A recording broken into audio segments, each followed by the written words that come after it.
Hello दोस्तों, तो आज हम पढ़ने वाले चैप्टर नंबर 9 के आगे के कॉन्सेप्ट्स। तो अभी तक हमने रूल्स ऑफ इमेज फॉर्मेशन पढ़े थे लास्ट क्लास में, और अब आज की जो क्लास है वो बहुत ज़्यादा इंपॉर्टेंट क्लास है। तो आज मैं चाहता हूँ कि आप थोड़ा सा फोकस होकर पढ़ो। और क्या नाम है, दूसरी इंपॉर्टेंट बात, थोड़ी सी लंबी क्लास है ये, क्योंकि आज हम सारे इमेज फॉर्मेशन के केसेस पढ़ने वाले हैं। तो वो ज़्यादा इंपॉर्टेंट क्लास है, और इंपॉर्टेंट इसलिए क्योंकि केसेस भी इंपॉर्टेंट है अपने आप में, और ये आपको मदद करेंगे हर तरीके के न्यूमेरिकल को सॉल्व करने के लिए। तो अगर आपको आज की क्लास समझ में आ रही है तो साइन कन्वेंशन के बाद आप हर तरीके का क्वेश्चन सॉल्व कर पाओगे विजुअलाइज करके। यानी कि एक बार कर दिया तो आप हर तरीके का न्यूमेरिकल कर पाओगे, मेरी जिम्मेदारी है, ठीक है। लेकिन इंपॉर्टेंट बात यह कि आपको आज ध्यान देना पड़ेगा कि आप जो कॉन्सेप्ट पढ़ रहे हो वो आपको सही से समझ में आ रहे हैं, ठीक है। रिपीट करके देखो, लेकिन उसको ख़त्म करना है, ठीक है। तो चलो पहले मैं आपको बताऊंगा। तो आज हम पढ़ रहे हैं रिफ्लेक्शन का 4th क्लास, ठीक। लेकिन आज मैं आपको क्या बताने वाला हूँ, आज हम पढ़ेंगे केसेस ऑफ इमेज फॉर्मेशन। लेकिन सबसे पहला क्वेश्चन है कि केसेस का मतलब क्या है। तो देखो यार, अगर आपके पास एक प्लेन मिरर है तो आप अगर उसके सामने खड़े हो तो आपकी इमेज कैसे बनेगी, हमने उसका एनएसपी पहले पता करा था, ठीक है। तो हमने सेकंड क्लास में ये पढ़ा था कि एनएसपी क्या होगा अगर आप एक मिरर के सामने खड़े हो एज अ ऑब्जेक्ट, तो उसका नेचर, साइज और पोजीशन क्या होगा। अब हम स्फेरिकल मिरर्स के साथ सेम करने वाले हैं, लेकिन दिक्कत ये है कि स्फेरिकल मिरर्स जो होते हैं ना, वो जितनी दूर ऑब्जेक्ट उनसे होता है वो उस तरीके से बिहेव करते हैं। इसलिए अलग अलग पोजीशन पर ऑब्जेक्ट होगा तो अलग अलग तरीके से इमेज फॉर्मेशन के केसेस होंगे, ठीक है। तो इसीलिए हमारे पास केसेस बनते हैं, और हमारे पास दो तरीके के मिरर हैं। एक है हमारे पास कनकेव मिरर, जिसको हमने क्या नाम दिया था, कन्वर्जिंग मिरर, याद है। और एक है कन्वेक्स मिरर, जो कि है एक डाइवर्जिंग मिरर। तो कनकेव मिरर और कन्वेक्स मिरर में हमें दो तरह के केसेस पढ़ने। अब इसको ध्यान से समझना, ठीक। अब सुनो, देखो कनकेव मिरर के अंदर ना कुछ ये लोकेशन है, ठीक। और एक ये है पोल, ये है फोकस, और ये है सेंटर ऑफ कर्वेचर। क्लियर। आपको रूल्स याद ही होंगे। रूल्स में हमने ये पढ़ा था कि जो रे होती है, चलो मैं आपको रूल्स का भी एक केस बताता हूँ, ठीक है। रूल्स के लिए आपको ये बताया गया था कि अगर ये कनकेव है, ठीक है, तो उसके अंदर 6 तरह के केस और 4 केस रूल्स हैं, ठीक है। अगर ये पोल है, ये फोकस है, और ये सेंटर ऑफ कर्वेचर है, और अगर ये कनकेव के बारे में बात कर रहे हैं तो पहला रूल ये कहता था कि अगर कोई ray parallel to the principal axis है, अगर कोई ray parallel to the principal axis है तो वो फोकस से पास होगी। पहला रूल था, ये था कि नहीं। दूसरा रूल ये कहता था कि अगर कोई रे फोकस से जा रही है तो पैरेलल हो जाएगी, ये था second rule. Clear. Third rule ये कहता है कि अगर कोई रे फोकस से सेंटर ऑफ कर्वेचर जा रही है तो वहीं से वापस आ जाएगी, ये था थर्ड रूल। क्लियर। और फोर्थ रूल ये कहता था कि अगर कोई रे पोल पर जा रही है तो सेम एंगल बना के बाहर आ जाएगी। समझ में आया मैंने क्या बोला। यही चीज़ आपने किसके अंदर पढ़ी थी, कन्वेक्स मिरर के अंदर पढ़ी थी, है ना। कन्वेक्स मिरर कैसा दिखाई देता है, कन्वेक्स मिरर कुछ इस तरीके से होता है। क्लियर। ये है पोल, ये है फोकस, ये है सेंटर ऑफ कर्वेचर। इसमें अगर आपको याद होगा तो आपको याद होगा पहली रे पैरेलल जो डाइवर्ज होगी और अपीयर होगी फोकस से पास होते हैं, पहला रूल। दूसरा रूल सेम यही है, लेकिन एरोस की डायरेक्शन बदल जाएगी, है ना। यहाँ से ऑब्जेक्ट आएगा, यहाँ से रे जाएगी, ठीक। थर्ड रूल क्या था, सेंटर ऑफ कर्वेचर की तरफ अगर रे जा रही है, मान लो सेंटर ऑफ कर्वेचर की मैं रे भेज रहा हूँ तो वहीं से वापस आ जाएगी। और फोर्थ रूल, पोल पर जाएगी रे और दूसरी साइड से सेम एंगल बना के बराबर बाहर। क्लियर। ये रूल्स थे। तो अब केसेस पर आते हैं। अब कहने का मतलब ये कि मान लो फॉर एग्जांपल आपके सामने एक कनकेव मिरर रखा हुआ है, और आपसे बोला जाए कि कनकेव मिरर के सामने एक ऑब्जेक्ट रखा हुआ है, तो बताओ इमेज कैसी बनेगी, उसका एनएसपी कैसा होगा। तो आपको लास्ट क्लास में बताया था, इमेज फॉर्मेशन करने के लिए आप 4 में से कोई 2 रूल यूज़ करोगे, ठीक है। लेकिन क्वेश्चन ये है कि यहाँ पर इमेज फॉर्मेशन अलग अलग क्यों बनेगा। तो सुनो, जैसे ही आपसे पूछा गया कि ऑब्जेक्ट अगर प्लेन मिरर के कनकेव के सामने रखा गया है तो इमेज कैसी बनेगी, उसका एनएसपी मतलब नेचर, साइज और पोजीशन बताओ। तो सबसे पहला क्वेश्चन आपका क्या होगा कि भाई पहले ये बताओ कि ऑब्जेक्ट रखा कहाँ गया है मिरर से, क्योंकि मिरर जो होते हैं, स्फेरिकल मिरर जो होते हैं, वो अलग अलग पोजीशन पर अलग अलग तरीके का एनएसपी मतलब अलग अलग तरह की इमेज बनाते हैं, ठीक है, जिनका अलग अलग एनएसपी होगा। अब इस वजह से आपको क्या करना पड़ेगा, इसको समझना पड़ेगा, ठीक है। तो अब कौन कौन से केसेस हैं, अब आप ये समझो। सबसे पहला केस होता है जब ऑब्जेक्ट इन्फिनिटी पर होता है। पहला केस क्या होता है, जब ऑब्जेक्ट इन्फिनिटी पर, इन्फिनिटी मतलब ये लगा लो कि हमारा जो अपर्चर है, मतलब ये जो हमारा मिरर है, इसकी एक पर्टिकुलर एरिया है, ठीक है, जहाँ तक इमेज बनाएगा, उससे आगे हम सब कुछ इन्फिनिटी मानते हैं। और प्रिंसिपल एक्सिस को हम जब बनाते हैं उसके आगे हम सब कुछ इन्फिनिटी मानते हैं। तो अगर ऑब्जेक्ट बहुत ज़्यादा दूर रखा हुआ है तो इमेज कैसी बनेगी, पहला रूल, ठीक, पहला केस, सॉरी। दूसरा केस है सेंटर ऑफ कर्वेचर के पीछे कहीं पे भी, यह है दूसरा केस। क्लियर। थर्ड है सेंटर ऑफ कर्वेचर पे अगर ऑब्जेक्ट रखा हुआ है तो इमेज कैसी बनेगी, क्लियर। फोर्थ है अगर सेंटर ऑफ कर्वेचर और फोकस के पीछे रखा हुआ है तो इमेज कैसी बनेगी। फिफ्थ केस होगा अगर फोकस पर ऑब्जेक्ट रख दिया जाए तो इमेज कैसी बनेगी, और सिक्स्थ अगर ऑब्जेक्ट फोकस और पोल के बीच में रख दिया जाए तो इमेज कैसी बनेगी। तो इसका मतलब आपको 6 केस याद करने हैं और हर किसी का एनएसपी याद करना है। तो 6 केस का रे डायग्राम और फिर हर किसी का एनएसपी। टेंशन मत लो, मैं कराऊंगा, ठीक है। लेकिन आपको ये 6 केसेस इस कनकेव मिरर में पढ़ने हैं। अब हमने बोला कि यार कनकेव मिरर में इतने सारे केसेस पढ़ने हैं। अब हम गए कन्वेक्स के पास, हमने बोला भाई कन्वेक्स हमारी बात सुन यार, अभी हम कनकेव में से 6 केस बना के आए हैं और अगर तेरे यहाँ पे आके भी हमें मेहनत करनी पड़ेगी ना भाई तो हम तो गए। तो उसने बोला भैया 10th क्लास में भी तो आ गए हो आप। तो हमने बोला यार इतनी मेहनत थोड़ी होगी 10th क्लास में भी। तो उसने बोला टेंशन मत लो, मेरे पास सिर्फ 2 केसेस हैं। इसके पास कितने केसेस हैं? सिर्फ 2 केसेस हैं।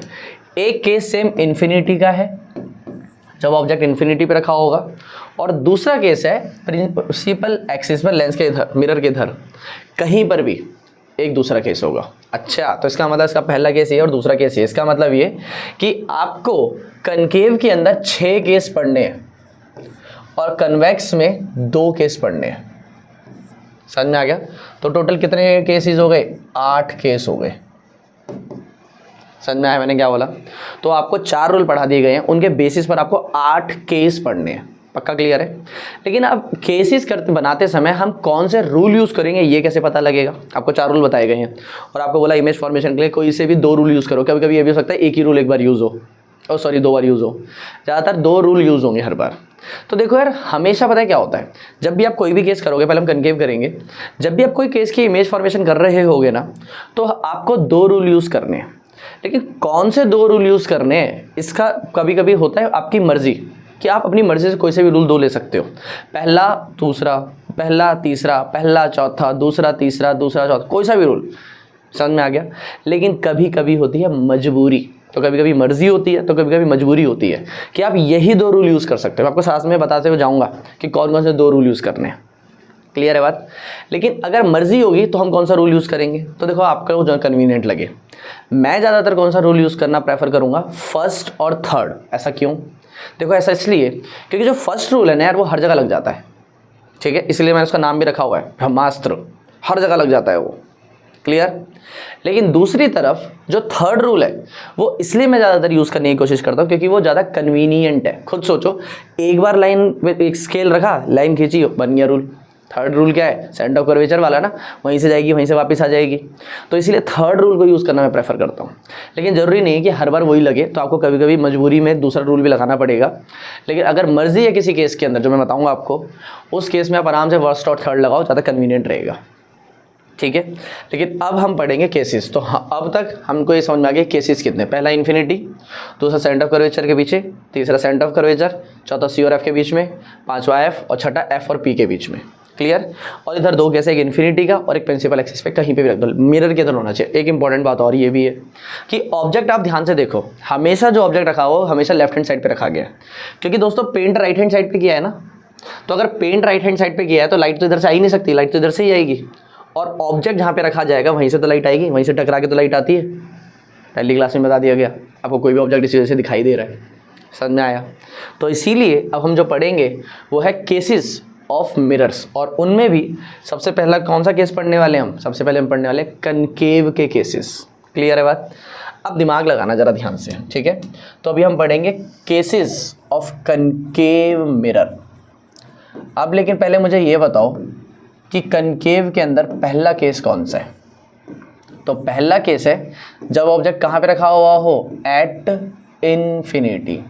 अब मैं आपको इमेज फॉर्मेशन का तरीका बताऊंगा, मतलब रे डायग्राम, और हर केस का हम पढ़ेंगे एनएसपी, ठीक है। थोड़ा सा लंबा क्लास है इसलिए ध्यान से समझना। सुनो, थोड़ा जल्दी बोलने की कोशिश करूंगा, तो सुनो। सबसे पहले आता है कनकेव मिरर, वो ये रहा। ये है प्रिंसिपल एक्सिस, ये है पोल, ये है फोकस, और ये है सेंटर ऑफ कर्वेचर। अब हम बात करने वाले हैं कि इसके अंदर इमेज फॉर्मेशन कैसे होगी। तो देखो यार, एक चीज़ समझो, हमेशा जो 2 आप रूल यूज़ करोगे ना, ज़्यादातर हमेशा ऐसा होगा कि वो प्रिंसिपल एक्सिस के ऊपर से यूज़ होंगे, नीचे से भी हो सकते हैं, ऐसा कुछ ज़रूरी नहीं है कि ऊपर से ही होंगे, नीचे से भी हो सकते हैं, लेकिन ज़्यादातर वो ऊपर से हम यूज़ करेंगे, ठीक है। लेकिन ये एक ऐसा केस है जिसमें ऑब्जेक्ट जो है ना, जो रे है ना, वो प्रिंसिपल एक्सिस के ऊपर से भी आएगी और नीचे से भी आएगी। ऐसा क्यों? ऐसा इसलिए क्योंकि ऑब्जेक्ट इन्फिनिटी पे रखा हुआ है। अब एक बात सोचो, अगर ऑब्जेक्ट इन्फिनिटी पे रखा हुआ है तो ऑब्जेक्ट बहुत बड़ा होगा या बहुत छोटा होगा? समझो, आराम से सोचो, पॉज करो और सोचो। ऑब्जेक्ट अगर इन्फिनिटी पर है तो बहुत बड़ा होगा या बहुत छोटा होगा? तो आंसर है बहुत ज़्यादा बड़ा होगा, क्योंकि यार ऑब्जेक्ट इन्फिनिटी पे बहुत बड़ा होगा तभी तो हमें दिखाई देगा, तभी तो उसकी इमेज बन पाएगी, है कि नहीं? इसीलिए ऑब्जेक्ट इन्फिनिटी पे बहुत बड़ा है, इसलिए उसकी एक रे यहाँ से आएगी और एक रे यहाँ से आएगी। क्लियर है बात? और दूसरी बात, मैंने हर बार तुम्हें बोला कि हर बार 2 रूल यूज़ होंगे, लेकिन एक केस ऐसा है जहाँ पे एक ही रूल 2 बार यूज़ होगा, और वो यही है। पहला रूल समझ में आ गया, पहला केस समझ में आ, पहले 3 केस समझ में आ गए आपको, तो लगभग 70% चीज़ें समझ में आ गई रे डायग्राम की, 70% से 80%। ठीक है, सुनो। तो पहला रूल में क्या कर रहे हैं हम, रूल कौन सा रूल यूज़ कर रहे हैं हम? यहाँ पे रूल यूज़ कर रहे हैं फर्स्ट और फर्स्ट 2 बार। तो पहले ऊपर से यूज़ करेंगे प्रिंसिपल एक्सिस के, यहाँ से पैरेलल आएगी, फोकस से पास होगी। क्लियर? और दूसरा दोबारा यही रूल, प्रिंसिपल एक्सिस के पैरेलल आएगी और फोकस से पास होगी। और ध्यान से अगर आप देखोगे ये दोनों रे एक पॉइंट पे जाके मिल रही है जहाँ पे इमेज फॉर्मेशन होगी। याद रखना वो दोनों रे वहाँ मिलनी चाहिए मिरर से टकराने के बाद। मिरर से टकराने के बाद पहली बार जहाँ रे मिलेगी वही हमारा पॉइंट है जहाँ पे इमेज बनेगी। तो अगर आप ध्यान से देखोगे मिरर से टकराने के बाद दोनों रेस कहाँ पर पहली बार मिल रही हैं? फोकस पर पहली बार मिल रही है। तो इसीलिए इमेज कहाँ पर बनेगी? फोकस पर बनेगी। समझ में आया? इसलिए इमेज कहाँ बनेगी? फोकस पर बनेगी। ठीक है, अब बात यह है कि ठीक है यार भैया ये तो समझ में आ गया, इमेज जो बन रही है वो कहाँ पर बन रही है? फोकस पर बन रही है। लेकिन अब इसका पता लगाते हैं NSP। क्या पता लगाएंगे इसका? NSP। बताओ कौन सा कलर यूज़ करें? ठीक है, चलो रेडी, यही करते हैं। ठीक है, that is nature, size, position. तो अगर आप ध्यान से देखोगे ऑब्जेक्ट उधर की तरफ रखा हुआ था, यहाँ पे रखा था इन्फिनिटी पे, और जो इमेज बन रही है वो भी इधर बन रही है फोकस पर। तो ऑब्जेक्ट भी इधर, इमेज भी इधर। इसलिए जब ऐसा हो रहा हो मिरर्स में, इधर की तरफ ऑब्जेक्ट है और इधर ही इमेज है, तो इसको बोला जाता है रियल इमेज। क्या बोला जाता है दोस्तों? Real image. पक्का क्लियर? अब रियल के साथ देखा जाएगा कि ऑब्जेक्ट अगर ऐसे रखा हुआ तो इमेज भी ऐसे बन रही है, या ऑब्जेक्ट ऐसे तो इमेज ऐसे बन रही है। तो अगर ऑब्जेक्ट ऐसे और इमेज भी ऐसे है तो उसको बोलेंगे क्या नाम है? इरेक्ट। ठीक है, लेकिन अगर ऑब्जेक्ट ऐसा है और इमेज उल्टी है तो उसको बोलेंगे इन्वर्टेड। अब दिक्कत ये कि आपको फोकस में पता नहीं लग रहा कि कैसी इमेज बन रही है ना? इसलिए मैं आपको अभी से बता रहा हूँ कि इन्वर्टेड इमेज बन रही है। लेकिन अब आप बोलोगे कि आप बताओगे, हम कैसे विश्वास कर लें? तो अभी अगला केस जैसे हम पढ़ेंगे वैसे आप समझ जाओगे। ठीक है, वहाँ पे इन्वर्टेड इमेज साफ साफ दिखाई देगी आपको। क्लियर? तो असलियत में जब आप ये लैब में करते हो तो पता कैसा होता है? तो आपने मान लो फॉर एग्जाम्पल एक ऑब्जेक्ट आपके पास, आपने ऐसे रखा उसको, तो इसके ऊपर जो इमेज दिखाई देगी वो आपको ऐसे कुछ दिखाई देगी। समझ रहे हो? कुछ ऐसा। तो ठीक है, तो साइज़ की अगर बात की जाए तो साइज़ क्या होता है? क्या नाम है? इन्वर्टेड रियल है और साथ में इन्वर्टेड है, उल्टी इमेज बन रही है, वो भी दिख नहीं रहा, अगले केस में दिखने लगेगा। ठीक है, साइज़ की बात करते हैं। ऑब्जेक्ट इन्फिनिटी में मैंने बताया बहुत बड़ा है, और इमेज अगर देखोगे तो हमें बहुत ज़्यादा क्या हो रही है? श्रिंक हो रही है ना? तो इसका मतलब इमेज कैसी बन रही है? बहुत ज़्यादा छोटी बन रही है। छोटी नहीं, बहुत छोटी, क्योंकि इमेज इन्फिनिटी बहुत बड़ी है। तो इसको बोलेंगे हाईली डिमिनिश्ड। क्या बोलेंगे? Highly diminished. ठीक है, एक और वर्ड इसके लिए इसे यूज़ किया जाता है, that is called point sized. Point size का मतलब बहुत ज़्यादा छोटी इमेज। क्लियर है बात? पोजीशन की बात करें तो साफ पता लग रहा है एट F। तो इमेज क्या बन रही है दोस्तों? फोकस पर बन रही है। क्लियर है बात? यह है इसका NSP। इजी? पक्का क्लियर है? लेकिन रूल कौन सा यूज़ हो रहा है? फर्स्ट और फर्स्ट 2 बार। ये इकलौता ऐसा केस है, ये बातें आपको याद रखनी है। क्लियर है बात? अब हम बढ़ते हैं सेकंड की तरफ। ठीक है, अगर आपको रिवाइज करना है तो आप आराम से बैक करके देख सकते हो, वरना मैं अगर रिवाइज करूँगा तो बहुत लंबी वीडियो हो जाएगी। ठीक है, तो हम थोड़ा सा जल्दी करेंगे। चलो अब पढ़ते हैं हम सेकंड केस। सेकंड केस क्या होता है? सेकंड केस होता है बिहाइंड F के पीछे। क्लियर? तो ये रहा हमारा कनकेव मिरर, ये है प्रिंसिपल एक्सिस, ये है पोल, ये है फोकस, ये है सेंटर ऑफ कर्वेचर। ठीक है, और इस बार तो आपको ऑब्जेक्ट दिखाई दे रहा है, इस बार तो आपको ऑब्जेक्ट साफ साफ दिखाई दे रहा है।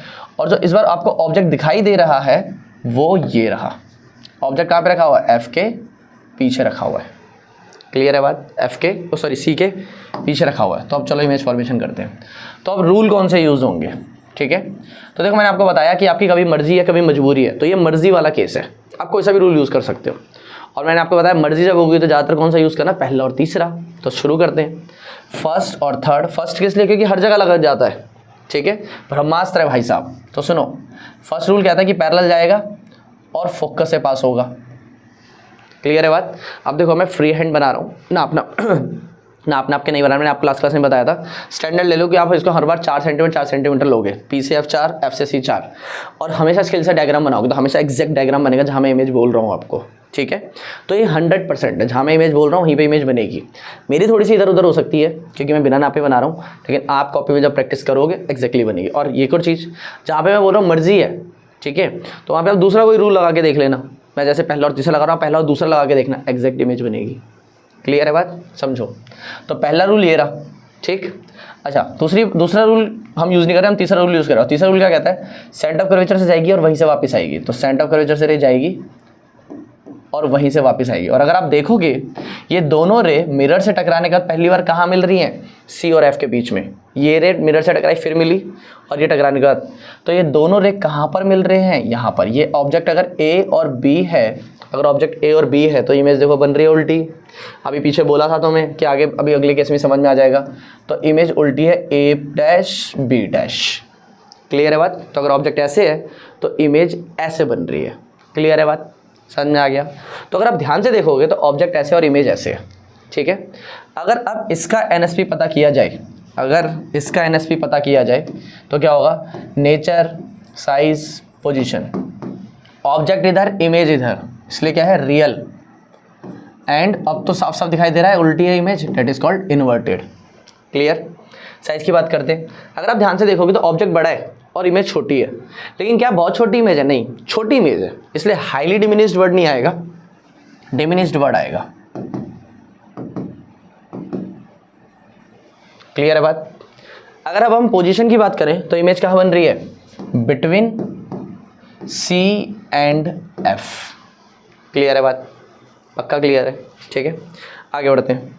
थर्ड केस की बात की जाए तो थर्ड केस में ऑब्जेक्ट है एट सेंटर ऑफ कर्वेचर। इस बार सेंटर ऑफ कर्वेचर वाली ऑब्जेक्ट है, ठीक है। तो ये है कनकेव, ये है प्रिंसिपल एक्सिस, ये है पोल, ये है फोकस, और ये है सेंटर ऑफ कर्वेचर। अब हम बात करेंगे रूल की।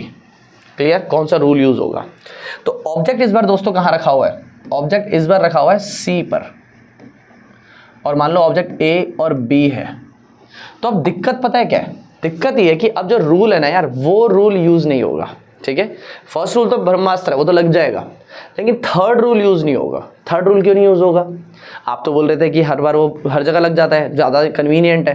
तो मैंने बोला था ना, फर्स्ट रूल तो भाई बिल्कुल ज़्यादातर लग ही जाता है, ठीक है। लेकिन थर्ड रूल यहाँ पे इसलिए फेल हुआ क्योंकि यार ऑब्जेक्ट थर्ड पे आ गया। तो थर्ड रूल क्या कहता है, सेंटर कर्वेचर जाएगा और सेंटर कर्वेचर से वापस आएगा। लेकिन जो रूल आप अप्लाई करते हो ना, वो टॉप को टच करना चाहिए, ऑब्जेक्ट की टॉप को टच करना। अब चाहे रे नीचे से जाए वो कोई दिक्कत नहीं है, लेकिन टॉप को टच करना चाहिए, बॉटम को नहीं। तो अगर आप रूल को यूज़ करोगे, या तो यहाँ से यूज़ करोगे या तो यहाँ से यूज़ करोगे, दोनों बारी में ये इसकी बॉटम को टच करेगा, लेकिन जो ऑब्जेक्ट रखा जा रहा है उसके टॉप को टच करना चाहिए, ठीक है। आप चाहे रूल ऊपर से लगाओ जैसे अभी तक हम लगाते हुए आ रहे हैं, आप नीचे से भी लगा सकते हो, लेकिन बॉटम को टच कर रहा हो, कोई फ़ायदा नहीं है। क्लियर है बात। तो इसलिए आपको ध्यान रखना पड़ेगा। तो समझो, तो पहला रूल तो लग जाएगा। तो यहाँ पे हम कौन सा, अब यहाँ पे मर्जी नहीं है, मजबूरी है। तो अब यहाँ पे पहला और तीसरा फेल हो गया तो पहला और दूसरा लगा दो, क्या दिक्कत है। तो हम यहाँ पे रूल यूज़ करें फर्स्ट एंड सेकंड। अच्छा, फोर्थ लग सकता है, बिल्कुल लग सकता है। तो आप फर्स्ट, सेकंड और फोर्थ को इसे भी लगा सकते हो, थर्ड नहीं लगा सकते, ठीक है। और लॉजिक आपको पता होना चाहिए। तो पैरेलल गया और टकरा के फोकस से पास हुआ, ठीक है, यहाँ तक समझ में आया। और सेकंड रूल क्या कहता है, अगर कोई रे फोकस से जा रही है तो पैरेलल हो जाएगी।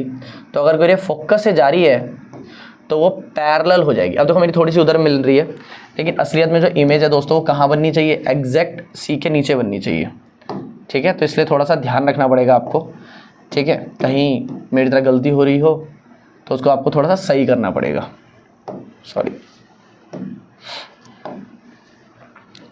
ठीक है। मैं थोड़ा सा टेढ़ा करके बना रहा हूँ, लेकिन आपका वो बनना चाहिए, ठीक है। तो इमेज क्या बनेगी, एग्जैक्ट इसके नीचे आके बनेगी। क्लियर। तो अगर ऑब्जेक्ट यहाँ पर ए प्राइम है तो यहाँ पे इमेज क्या बन रही है, ए बी डैश, मतलब ए डैश बी डैश। क्लियर। मैंने बताया ना, मैं नाप के नहीं बना रहा, इसलिए आपका एग्जैक्ट वहीं पे बनेगा, लेकिन जब आप नाप के बनाओगे। क्लियर। तो चलो अब इसका एनएसपी पता करते हैं, ठीक है। एनएसपी का मतलब है नेचर, साइज और पोजीशन, ठीक। एनएसपी ऑब्जेक्ट इधर, इमेज इधर, रियल एंड इन्वर्टेड, है कि नहीं। साइज की बात करते हैं। साइज जो है अगर आपको दिखाई दे रहा है कि नहीं दे रहा पता नहीं, लेकिन साइज जो होगा वो सेम होगा। जब आप एग्जैक्ट बनाओगे नाप नाप के तो एग्जैक्ट साइज सेम है, तो ये क्या होगा, सेम साइज। पक्का क्लियर है। पोजीशन की अगर बात की जाए तो इमेज कहाँ है, ए और बी पर, और इमेज सॉरी ऑब्जेक्ट है ए और बी, मतलब सी पर, इमेज भी सी पर बन रही है, तो पोजीशन क्या है, एट सी। तो इमेज भी कहाँ पर बन रही है, सेंटर ऑफ कर्वेचर पे ही बन रही है। इजी है, पक्का क्लियर। चलो अगला शुरू करते हैं। फोर्थ केस है अगर ऑब्जेक्ट कहाँ रखा हो, फोर्थ केस बिटवीन, ऑब्जेक्ट इस बार कहाँ पे आ गया, बिटवीन सी एंड एफ, इस बार ऑब्जेक्ट सी और एफ के बीच में। तो ये रहा कनकेव मिरर, ये रहा प्रिंसिपल एक्सिस, ये है पोल, ये है फोकस, और ये है सेंटर ऑफ कर्वेचर। क्लियर। और इस बार दोस्तों ऑब्जेक्ट जो रखा गया है वो सी और एफ के बीच में रखा गया है। बताओ समझ में आया कि नहीं आया। इस बार ऑब्जेक्ट कहाँ रखा गया है, सी और एफ के बीच में रखा गया है। क्लियर है बात। अब पहला रूल तो ब्रह्मास्त्र लग जाएगा, लेकिन अब तीसरा रूल लगेगा क्या, बिल्कुल लगेगा। कैसे भाई, खुद सोचो। मैंने ये बताया था या तो ऊपर से जा रहा हो या तो नीचे से जा रहा हो, लेकिन टॉप को टच करना चाहिए, है ना। अब अगर नीचे से सेंटर ऑफ कर्वेचर से होते हुए जाएगा तो टॉप को टच करते हुए जाएगा और वहीं से वापस आ जाएगा। बिल्कुल सही बात है, याद रखना मैं क्या बोल रहा हूँ। जब भी सेंटर ऑफ कर्वेचर वाला रूल होता है तो ये अगर ये सी है और ये एफ है और ये पी है, ठीक है, तो ये यहाँ से भी लग सकता है रूल, क्लियर, और ये रूल यहाँ से भी लग सकता है। तो सेंटर ऑफ कर्वेचर होना चाहिए, ठीक, और ऑब्जेक्ट के टॉप को टच करना चाहिए। तो अगर आप ध्यान से देखोगे तो यहाँ से टच होते हुए जा रहा है, बिल्कुल जा रहा है, और यहाँ से टच होकर वापस भी आ रहा है। क्लियर। और अगर आपको कंफ्यूजन है तो थर्ड रूल बिल्कुल यूज़ मत करो, फर्स्ट और सेकंड रूल यूज़ कर लो आप, कोई दिक्कत नहीं है। एग्जैक्ट इमेज बनेगी, ठीक है। फर्स्ट और फोर्थ भी यूज़ कर सकते हो आप, एग्जैक्ट इमेज बनेगी। क्लियर है बात। तो बस इसका ध्यान रखना आप, ठीक है। तो समझो, तो पहला रूल यूज़ करते हैं, ठीक है। पहले तो पहला रूल यूज़ करेंगे हम, क्योंकि हमारे को आदत है पहला रूल पहला बार यूज़ करने की। तो यहाँ पे रूल कौन सा यूज़ कर रहे हैं हम दोस्तों, फर्स्ट एंड थर्ड। तो पहला रूल क्या कहता है, पैरेलल जाएगी और फोकस से पास होगी, यही है रूल। और सेकंड रूल थर्ड रूल क्या कहता है, अगर कोई रे सेंटर ऑफ कर्वेचर से जाएगी तो वहीं से टकरा के वापस आएगी, और जब वापस आएगी तो हमने जब इसको आगे एक्सटेंड करा तो ये दोनों रे कहाँ पे मिल गई, सी के थोड़ा सा आगे। समझ में आया मैंने क्या बोला, सी से थोड़ा सा आगे मिल गई इमेज। और इमेज अगर वहाँ दोनों रेज अगर वहाँ मिल रही हैं तो ऑब्जेक्ट अगर ए बी था तो इमेज भी देखो यहाँ पर बन रही है, that is A dash and B dash. Clear है बात, क्लियर, ठीक है। तो चलो एनएसपी का पता लगाते हैं। NSP nature size position, object इधर इमेज इधर इसलिए रियल, ऑब्जेक्ट सीधा लेकिन इमेज उल्टी है इसलिए इन्वर्टेड। क्लियर है बात। साइज की बात करें तो अब देखो आप, ऑब्जेक्ट इतना है इमेज इतनी है ना, तो साइज क्या हो गया, बढ़ गया। तो इंक्रीज्ड, या फिर इसको बोलते हैं हम एनलार्ज्ड। इमेज क्या हो गई, बड़ी हो गई। क्लियर है बात। पोजीशन की बात करते हैं। पोजीशन जो है वो अगर देखोगे तो सी के पीछे है, ठीक है। तो बिहाइंड सी लिख दो, बियॉन्ड सी लिख दो, आपकी मर्जी है, ठीक है। तो बिहाइंड सी इमेज क्या बन रही है, सेंटर ऑफ कर्वेचर के पीछे। बताओ समझ में आया कि नहीं आया, पक्का क्लियर है। चलो आगे बढ़ते हैं। फिफ्थ केस है ऑब्जेक्ट जब कहाँ पे रखा हो, एट एफ। ऑब्जेक्ट कहाँ पे रखा हो, जब फोकस पे रखा हो। तो ये है कनकेव मिरर, ये है प्रिंसिपल एक्सिस, ये है पोल, ये है फोकस, ये है सेंटर ऑफ कर्वेचर। इस बार दोस्तों जो ऑब्जेक्ट रखा हुआ है वो कहाँ पे रखा हुआ है, वो इस बार रखा हुआ है एफ पर। क्लियर। और इस बार हम क्या यूज़ करेंगे, इस बार हम यूज़ करेंगे रूल, कौन सा, दोबारा फर्स्ट और थर्ड। कोई दिक्कत नहीं है, आप यहाँ पे दोबारा मर्जी है, आप कोई सा भी रूल यूज़ कर सकते हो, फर्स्ट थर्ड, ठीक है। बस सेकंड रूल यूज़ नहीं कर सकते, सॉरी सेकंड नहीं कर सकते। क्यों, क्योंकि सेकंड रूल अगर आप यूज़ करोगे तो वो यहाँ से जाएगा फोकस से पैरेलल, या फोकस से पैरेलल, तो बॉटम को टच कर रहा है ना जाते समय, वो नहीं होना चाहिए।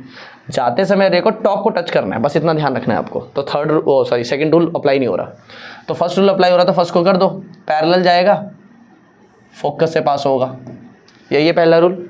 और दूसरा रूल हम यूज़ नहीं कर सकते। तीसरा रूल क्या कहता है, अगर कोई रे सेंटर कर्वेचर से जाए और वहीं से टकरा के वापस आ जाए तो ये दोनों रे क्या हो रही हैं, अरे ये क्या हो रहा है, अरे ये दोनों तो पैरेलल जा रही हैं, और अगर कोई दो रे पैरेलल जा रही है तो मैथमेटिक्स क्या कहती है, वो दोनों रे कहाँ जाके मिलेंगी, कहीं इन्फिनिटी पे जाके मिलेंगी।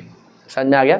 अगर कोई दो रो जा रही हैं पैरेलल तो वो दोनों रे कहाँ जाके मिलेंगी, शायद ना मिले, लेकिन हम मानते हैं इन्फिनिटी पे जाके मिलती हैं। तो अगर ये दोनों रे कहीं जाके मिलेंगी तो इन्फिनिटी, और इमेज कहाँ बनेगी, जहाँ मिलती हैं दोनों, डेट इज इन्फिनिटी। क्लियर है बात, तो समझो ज़रा ध्यान से। तो अगर बात करें NSP की, डेट इज नेचर, साइज और पोजीशन, तो ऑब्जेक्ट इधर, इमेज इधर, ठीक है। अगर अच्छा इसका नाम भी लिख देते हैं यार, ठीक है, तो इसका नाम है A और B, लेकिन इमेज का हमें पता नहीं है तो हम उसके बारे में लिख नहीं रहे। तो ऑब्जेक्ट इधर, इमेज इधर, इसलिए रियल, और ऑब्जेक्ट ऊपर इमेज नीचे, मतलब उल्टी बनेगी, डेट इज इन्वर्टेड। कोई दिक्कत? आगे सुनो, साइज की बात करते हैं। अब देखो यार, ऑब्जेक्ट यहाँ पे रखा हुआ है और इमेज इन्फिनिटी पर है। मैंने भी तुम्हें थोड़ी देर पहले बताया था कि अगर कोई चीज़ इन्फिनिटी पे होती है तो बहुत बड़ी होती है, बड़ी नहीं बहुत बड़ी, और अगर इमेज इन्फिनिटी पे बन रही है तो बहुत बड़ी इमेज बन रही होगी, ठीक है। तो इसको क्या बोलेंगे, हाईली एनलार्ज्ड। क्या बोलेंगे दोस्तों, हाईली एनलार्ज्ड। क्लियर है बात, ठीक है। पोजीशन की बात करते हैं। पोजीशन मतलब इमेज कहाँ बन रही है, एट इन्फिनिटी। इन्फिनिटी बन रही है ना इमेज, खत्म, इजी, क्लियर। चलो अब पढ़ते हैं last case of concave mirror, sixth case of concave mirror. जब ऑब्जेक्ट कहाँ रखा होगा, बिटवीन F मतलब focus and P, that is pole. अब लास्ट केस है जब ऑब्जेक्ट कहाँ रखा होगा, F और P के बीच में। क्लियर, समझो। ये है कनकेव, ये है प्रिंसिपल एक्सिस, ये है पोल, ये है फोकस, ठीक है, ये है पोल, ये है फोकस, ये है सेंटर ऑफ कर्वेचर। क्लियर। और इस बार जो ऑब्जेक्ट रखा गया दोस्तों वो F और P के बीच में रखा गया। क्लियर है बात। और अब हमने सोचा कि अब हम रूल अप्लाई करेंगे, और हमने तो पढ़ा था कि पहला रूल तो क्या है, ब्रह्मास्त्र है, वो तो हर जगह लग जाता है, लेकिन ब्रह्मास्त्र भी फेल होता है भाई, वो फेल हो गया है कि नहीं। ब्रह्मास्त्र भी फेल हो गया था ना हनुमान जी के सामने, तो ये केस समझ लो हनुमान केस है। समझ में आ रहा है क्यों, क्योंकि यहाँ पर आके वो रूल फेल हो गया। क्योंकि यार अब दिमाग लगाओ, मैंने क्या बोलता, पैरेलल जाएगा फोकस से पास होगा, तो रे तो पैरेलल चली जाएगी, लेकिन जब वापस पास आएगी तो फोकस से कैसे पास हो पाएगी, हो ही नहीं पाएगी, ऑब्जेक्ट खुद अटक जाएगा। मान लो मैं अगर ऑब्जेक्ट हूँ तो रे तो निकल जाएगी, टकरा के जब वापस आएगी तो मेरे को तोड़ते हुए थोड़ी जाएगी, मेरे काटते हुए जाएगी, तो क्या मेरे से, नहीं भाई। तो इसीलिए तो रे तो जा सकती है, लेकिन वापस आते हुए खुद ऑब्जेक्ट अटक जाएगा बीच में, तो इसलिए पहला रूल यूज नहीं हो सकता। दोबारा यहाँ पे मजबूरी है, तो आप पहला रूल यूज नहीं कर सकते। दूसरा कर सकते हैं क्या, बिल्कुल कर सकते हैं, सेंटर ऑफ कर्वेचर से जाएगा वहीं से वापस आएगा। क्लियर है बात। सेकंड रूल यूज कर सकते हैं क्या, नहीं भाई। क्यों, कि खुद सोचो, सेंट फोकस से जाएगी पैरेलल हो जाएगी भाई, कहीं से भी यूज नहीं हो रहा। हाँ आप ये कर सकते हो, यहाँ से भेजो और फिर वहाँ से पैरेलल हो जाए, वो आप एक बार के लिए कर सकते हो, लेकिन वो रेज टकराएंगी ही नहीं कभी, तो सेकंड रूल भी आप यूज नहीं कर सकते। यहाँ पे तो आपकी बिल्कुल मजबूरी है कि आपको थर्ड और फोर्थ, जो अभी तक यूज नहीं करा था, तो थर्ड और फोर्थ रूल आपको यूज करना पड़ेगा। क्लियर है बात, ये बहुत इंपॉर्टेंट बात है। तो सुनो, तो थर्ड रूल क्या कहता है, थर्ड रूल कहता है सेंटर ऑफ कर्वेचर से रे जाएगी, सॉरी सेंटर ऑफ कर्वेचर से रे जाएगी और वहीं से टकरा के वापस आएगी, होगा कि नहीं होगा। और फोर्थ रूल ये कहता है कि अगर कोई रे पोल पे जाके गिरती है तो दूसरी साइड से सेम एंगल बना के बाहर। ओ ये क्या देख रहे हैं हम, हमको पता लग रहा है कि दोनों रे तो दूर जा रही है। अभी पिछले केस के अंदर ये दोनों रे जब पैरेलल जा रही थी तो हमने बोलता इन्फिनिटी पे जाके मिल जाएगी, लेकिन इस केस में क्या हो रहा है, दोनों रे दूर जा रही हैं भाई। अगर ये दो रे दूर जा रही हैं तो अगर इनको पीछे बढ़ाया जाए तो ये कहीं पीछे जाके तो मिलेंगी ना, और पीछे तो पेंट हो रखा है, तो हम पीछे कैसी लाइन यूज़ करते हैं, इमेजिनरी लाइन। तो जब हमने देखा इनको पीछे बढ़ाकर, तो ये दोनों रे दोनों कहीं पीछे जाके मिल रही थी और वहाँ पर जाकर इमेज फॉर्मेशन हो रही थी।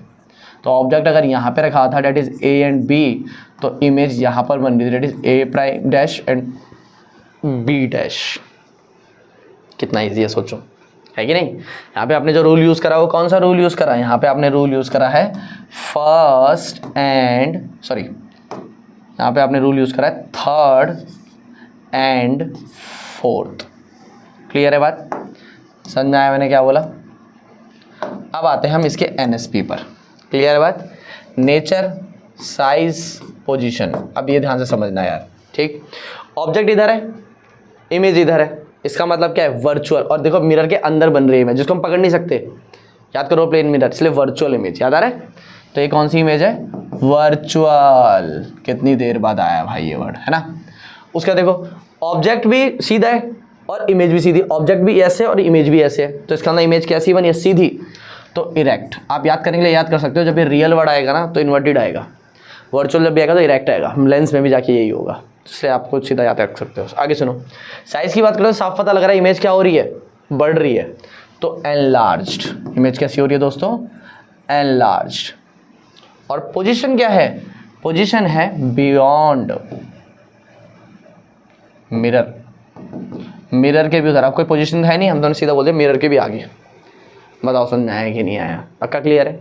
इजी है। तो ये थे 6 केसेस ऑफ कनकेव। ठीक है, आपको रिवाइज करना है तो आप पीछे आगे आराम से देख सकते हो, लेकिन अब हम आगे बढ़ते हैं। ठीक है, तो हमने कनकेव के 6 केस पढ़ लिए और आपको एग्जैक्टली हर बार बताया गया कि कौन सा रूल है, कौन सा केस है, क्या NSP है हर बार। ठीक है यहाँ तक? चलो अब आगे बढ़ते हैं हम। कनकेव के बाद कन्वेक्स के कितने केसेस हैं? 2 केसेस हैं। और हम पढ़ेंगे कन्वेक्स के 2 केसेस। और कन्वेक्स मिरर अगर आपको सही से याद है तो आपको पता होगा कि 2 केसेस कौन कौन से। तो पहला केस है जब ऑब्जेक्ट कहाँ पे रखा हो? एट इन्फिनिटी रखा हो। और अभी बताया था जब भी ऑब्जेक्ट इन्फिनिटी पे होता है तो बहुत बड़ा होता है, इसीलिए जो हम रूल यूज़ करेंगे वो पहला रूल 2 बार यूज़ होगा। और इस बार ये है पोल, इधर की तरफ आ गया फोकस, इधर की तरफ आ गया सेंटर ऑफ कर्वेचर। क्योंकि इधर क्या होगा? ऑब्जेक्ट तो इधर रखा होगा ना इसमें, सॉरी इधर ही ऑब्जेक्ट रखा होगा, लेकिन इसका फेस तो इधर होगा ना अब। ठीक है, तो अब हम पढ़ेंगे। तो सुनो पहला रूल। ठीक है, तो यहाँ पे रूल कौन सा यूज़ होता है? पहला रूल 2 बार। तो याद है ना, जब ऑब्जेक्ट कहाँ पे रखा हो? जब ऑब्जेक्ट इन्फिनिटी पे रखा हो तो पहला रूल 2 बार यूज़ होता है, चाहे कनकेव चाहे कन्वेक्स। तो पहली रे पैरेलल, डाइवर्ज हो जाएगी, भूलना मत, जो अपीयर होगी कि फोकस से पास हो रही है। क्लियर है बात? दोबारा वही रूल यूज़ हो रहा है, लेकिन इस बार नीचे से होगा यूज़। पैरेलल जाएगी और वो रे डाइवर्ज हो जाएगी, जो अपीयर होगी कहाँ से पास होते हुए? फोकस से पास होते हुए। समझ में आया मैंने क्या बोला? ये है कन्वेक्स का स्ट्रक्चर। ठीक है, अब अगर इसका NSP पता लगाया जाए दोस्तों, तो नेचर, साइज, पोजीशन। अब ध्यान से अगर आप देखोगे तो ऑब्जेक्ट इधर की तरफ रखा गया था, तभी तो इन्फिनिटी बोल रहे हैं हम, और इमेज जो बन रही है वो इधर बन रही है। तो ऑब्जेक्ट इधर, इमेज इधर, इसलिए अभी क्या बताया था? वर्चुअल। क्या बताया था? वर्चुअल। और वर्चुअल के साथ इरेक्ट ही आता है। अभी आपको दिख नहीं रहा, वही पहले उसके भी पहले केस में यही दिक्कत थी, यहाँ पे भी यही केस दिक्कत है। तो अगले केस में आपको समझ में आ जाएगा, लेकिन वर्चुअल एंड इरेक्ट है ये। क्लियर? साइज की बात करते हैं।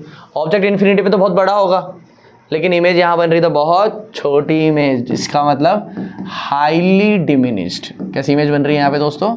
Highly diminished. क्लियर है? पोजीशन की बात की जाए तो पोजीशन का है एट एफ। इस बार मिरर जो है कन्वेक्स है और उसका फोकस उधर है, तो उस पर इमेज उधर बन रही है। बताओ इजी है कि नहीं है? पक्का क्लियर है? तो ये एट एफ का केस, जब ऑब्जेक्ट कहाँ पे रखा हो? फोकस पे रखा हो। पक्का क्लियर? ठीक है, अब हम बात करेंगे इसके सेकंड केस की। सेकंड केस क्या है? जब ऑब्जेक्ट कहाँ रखा हुआ होगा?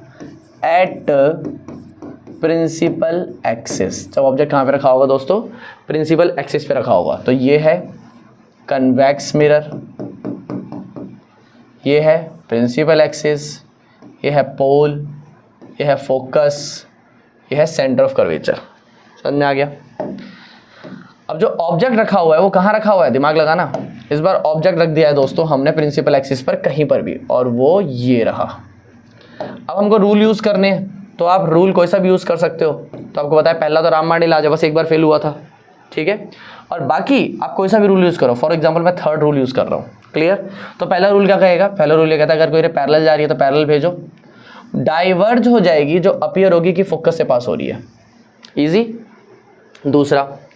दूसरा ये है कि अगर कोई रे सेंटर ऑफ कर्वेचर की तरफ जा रही है तो जा पाएगी? नहीं, वहीं से वापस आएगी, लेकिन अपीयर तो होगी। तो सेकंड के लिए हम क्या कर रहे हैं? सेकंड रे के लिए थर्ड रूल यूज़ कर रहे हैं। थर्ड रूल क्या कहता है?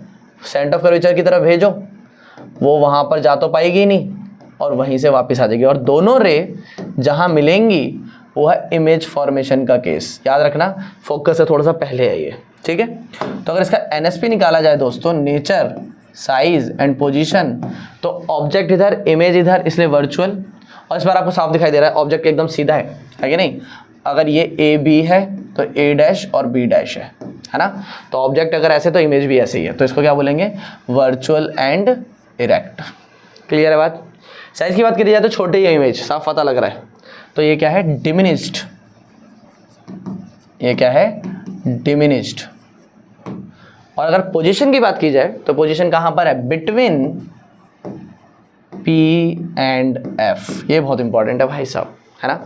अब अगर आपने ध्यान दिया होगा, वैसे मैं एक पूरी क्लास लूंगा ट्रिक्स की, पूरी एक क्लास हम पढ़ेंगे ट्रिक्स की, ठीक है। तो वहाँ पे मैं आपको सारी ट्रिक्स समझा दूंगा इनको याद करने की, लेकिन बहुत ईजी है, फिर भी ईजी है, ठीक है। मैं भी रिलेट कराऊंगा। लेकिन अगर आपने ध्यान दिया होगा तो हमने कन्वेक्स में 2 केस पढ़े हैं, दोनों केस में इमेज डिमिनिश्ड बन रही है। एक में हाईली डिमिनिश्ड, तो एक में, लेकिन बन रही है हमेशा डिमिनिश्ड, मतलब छोटी इमेज है। तो डिमिनिश्ड इमेज तो कनकेव में भी बन रही थी। लेकिन अगर आपको पूछा जाए, कोई बोले, अब मैंने लास्ट क्लास में मैंने आपको जो पीडीएफ दी है टेलीग्राम चैनल पे, उसमें यूजेस लिखे हुए हैं, लेकिन समझाए नहीं थे क्योंकि केसेस के लिए रुका हुआ था मैं, है ना। अब समझो, अभी मैं डिटेल में बता भी नहीं रहा यूजेस, हम अगली क्लास से सही से पढ़ लेंगे, लेकिन अभी के लिए रिलेट करो थोड़ा सा। अगर आपको किसी ऑब्जेक्ट को हमेशा छोटा करके देखना है, तो आप हमेशा चाहोगे कि ऐसा मिरर जो हमेशा छोटा करके दिखाए, तो वो तो कनकेव भी करता है, कन्वेक्स भी करता है, लेकिन हमेशा इमेज छोटी दिखाए, वो कन्वेक्स ही करता है। तो आप हमेशा कौन सा मिरर यूज करोगे उस टाइम में, कन्वेक्स। तो आपकी गाड़ियों में जो साइड मिरर होता है, जो पीछे के ट्रैफिक को दिखाता है, वो कौन सा है, कन्वेक्स है। क्योंकि जो बड़ा सा ट्रक टेम्पो आ रहा है उसको छोटा करके दिखाए।